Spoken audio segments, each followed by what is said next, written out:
குமாரபாளையம் நகராட்சி பகுதியில் சேகரிக்கப்பட்ட குப்பை கழிவுகளை வாகனத்தில் எடுத்து வந்து ஈரோடு மாவட்டம் பவானியில் கொட்டப்படுவதாக புகார் எழுந்துள்ளது.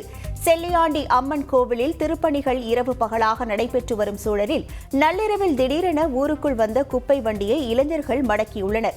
வாகனத்தில் இருந்து துர்நாற்றம் வீசியதால் கோபமடைந்த இளைஞர்கள் ஓட்டுநரிடம் வாக்குவாதத்தில் ஈடுபட்டனர். குப்பைகளை காளிங்கராயன் வாய்க்கால் அல்லது பவானி ஆற்றில் கொட்ட முயன்றதாக தகவல் வெளியாகியுள்ளது.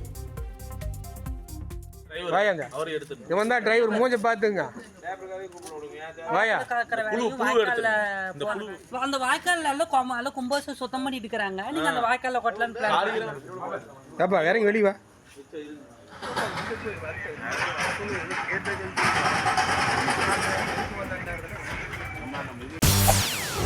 செய்திகளை உடனுக்குடன் தெரிந்து கொள்ள உடனே சப்ஸ்கிரைப் பண்ணுங்க.